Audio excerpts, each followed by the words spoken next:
Down here at McGarvey's, as the Bayhawks do their Ham It Up for the second year in a row, we got Coach Dave Cottle joining us here. Coach, well, first of all, congratulations again on the championship, and talk a little bit about the Ham It Up. Well, thank you for the championship. I thought our guys played exceptionally well at the end of the year. This is probably the best thing we do. You know, we got an opportunity. Brendan Kelly, again, who does everything he can for the community, and McGarvey's got together, and we're giving away 200 hams to underprivileged families that shelters have chosen that are worthy of picking up the ham. So it's a great evening. We get a chance to get our guys together, and I think it's one of the nicest things we do. It's always great to help people, but what does this do in this community down here to kind of help bring the Bayhawks to the forefront a little bit as well? Well, again, I just think it's the vision that Brendan has for our organization, that we're more than just a lacrosse team. We're part of the community, and we want everyone to know that we want to help any way we can.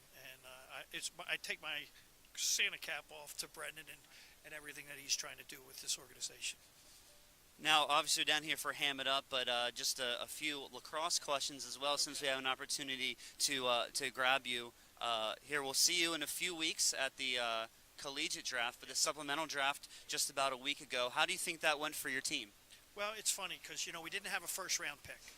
But if you look at it, we traded a goalie for Adam Kirk, or I think that's his name. Hamilton picked him up for Danny Burns, who's an accomplished shorty. So that wound up being a good pick for us. And the one guy we were down to one guy we didn't want to lose that we felt like if we got him back, he had a chance to play for us. And that was Grant Kaleko.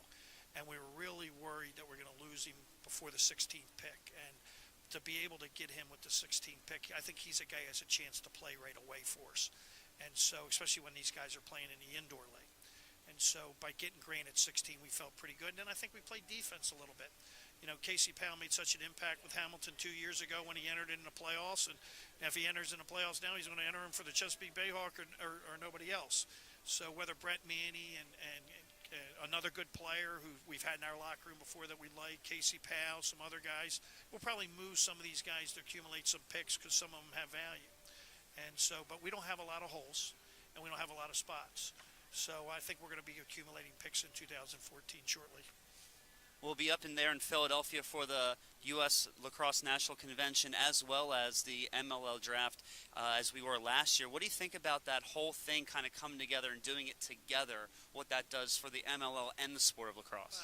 I think it's great, and I think, you know, for our fans just taking a look at it, we think there's 4 or 5 defensemen that are outstanding in the draft, and you may see us where we took offensive players in this supplemental draft. You may see us trying to get there's 4 defensemen. We'd like to get 2 of those 4 in our first 2 rounds. So I just think it's a great atmosphere.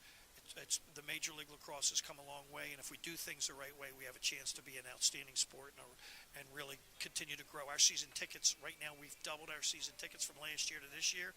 Our sponsorship dollars are way up. It's, you know, right now, Chesapeake Bayhawks and what Brendan's organization, what we're doing as an organization, and are growing and developing, and it's an exciting time. Again, the Ham It Up, such a great thing down here, one of the many charitable acts that the Bayhawks do. Do you know if there's anything else on the books that we should be looking forward to within the next year or so? Well, there'll be a couple things. We just finished up. Brendan just was the chair of the Juvenile Diabetes Foundation, so we just did that, which you guys did a great job of covering. There's a couple more things we're doing. We'll be making donations to people and with equipment and some free clinics and some coaches organizations and coaches clinics free of charge to the community coaches. So we'll have a whole agenda on. But that's one commitment we're definitely doing, is everything we can to help the community. Well, thanks a lot, Dave. We'll see you in a few weeks in Philadelphia.